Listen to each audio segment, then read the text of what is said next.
Cusco, Peru. The Winter Solstice. Every day begins the same way.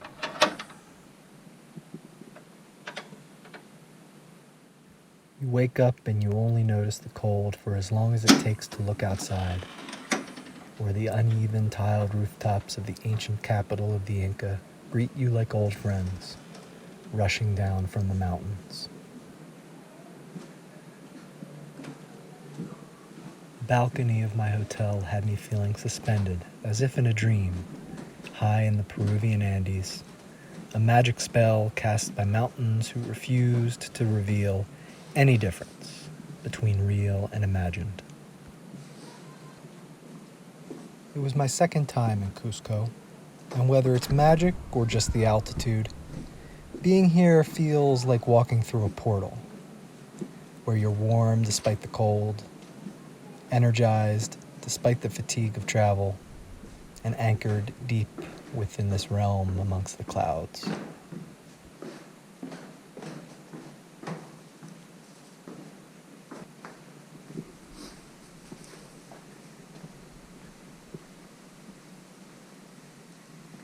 I never went long between cups of coca tea, an elixir made from the leaves of the coca plant that warms the tummy and yields a tranquil buzz that helps the body deal with elevations higher than 10,000 feet.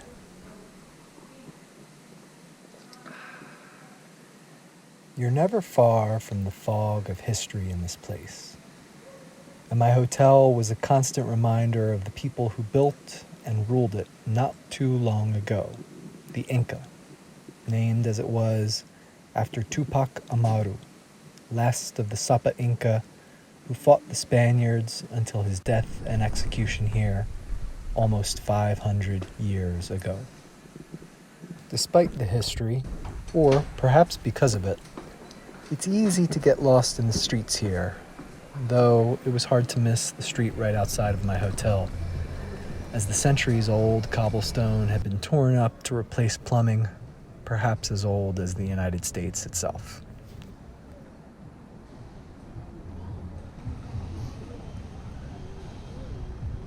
The whitewashed buildings and blue doors serve as a kind of canvas across which the life of the city is painted. Artists and artisans, tourists and tour guides all playing their part in the heartbreakingly beautiful tapestry.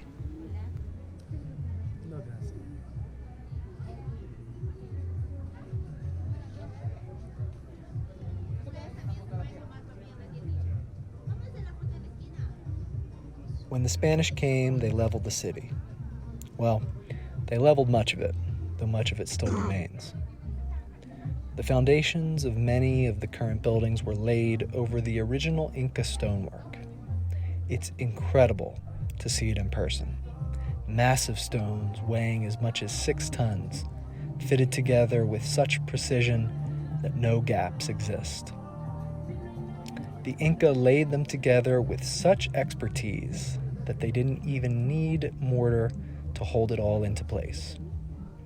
When earthquakes hit, as they frequently do, the stones rattle together as one and never fall apart. It's one of many lessons this place has to teach us, if only we care to listen.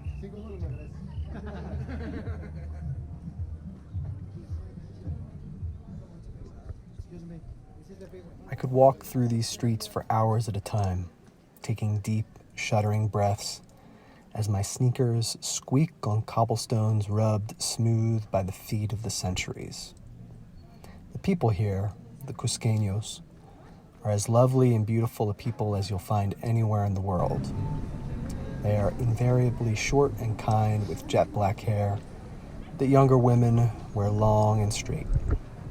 A common sight are the wizened old ladies in long skirts with stockings, rainbow chaquetas, and hats so weathered they'd put a cowboy to shame.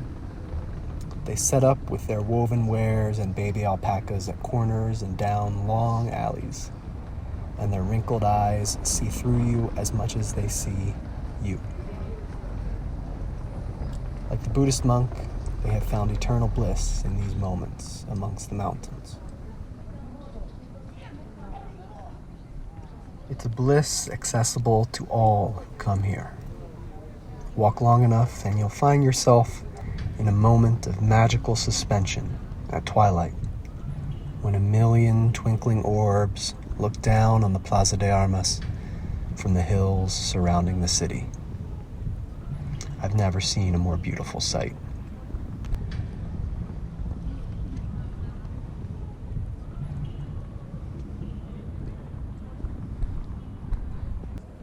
Every time I make this walk, I find myself profoundly humbled to be here, in this city, in this country, on this planet, in this universe, surrounded by all the fractals of beauty constantly unspooling themselves, like a blanket made of alpaca wool.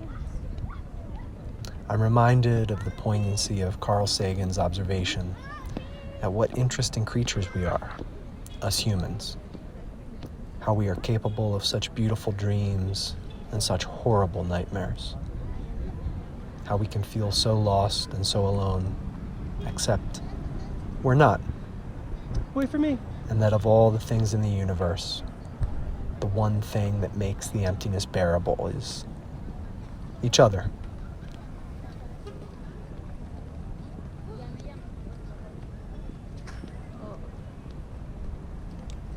If there's a single idea that pervades all of our history and suffuses all human thought, it's that one, that we're not alone, that we're part of something greater than ourselves, that each of us are a uniquely precious part of an incomprehensibly beautiful whole. That is what I see in the magnificent cathedrals at the heart of Cusco. It's what I see in the wizened faces of Cusco's alpaca ladies. It's what I hear in both the laughter and the tears of the people I love. That we're not alone. That we'll never be alone.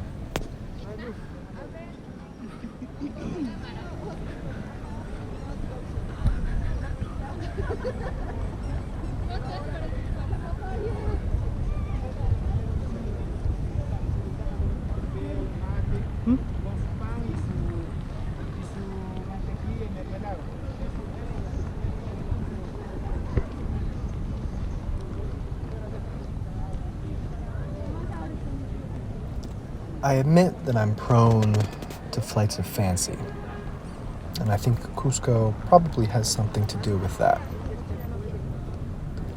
I end up thinking these thoughts in all of the great places of the world, whether Cusco, Paris, Tokyo, the Andes, or the Himalayas.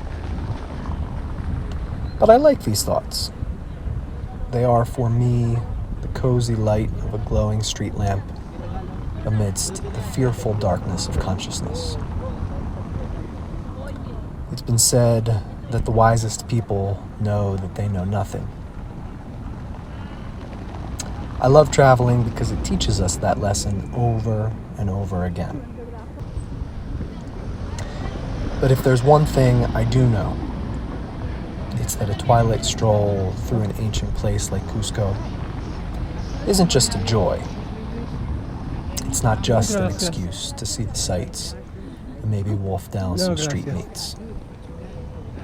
It's a moment in time that sticks around longer than the others do. And in that way, it allows us to transcend the limits of time, the limits of ourselves, and become one, if just for that fleeting moment, with the greater whole. We need to what? We needed to have gotten out at night. It's so beautiful. It is pretty here at night. We've always been tired. Very, Oh, by the way. Yeah. I figured out what wasi means. It means house. House? It means house. Wasi? Idle conversations are more beautiful in a place like this.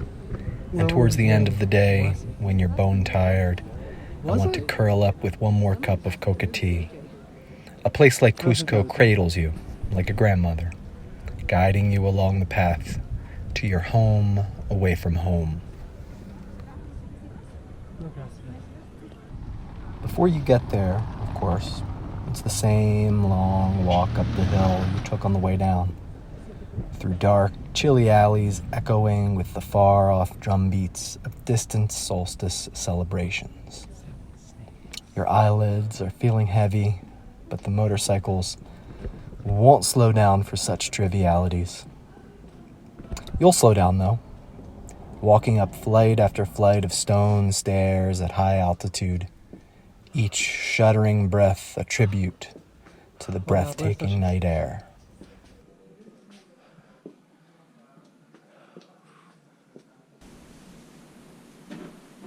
And when you finally find yourself back in the cozy confines of your hostel, on a comfy couch with your piping mug of coca tea and a million distant lights for company, you'll smile and yawn, replaying your day, your life, all in your head, and wonder how exactly you ended up here, in the middle of it all, suspended in this magical place, between earth and sky, between real and imagined.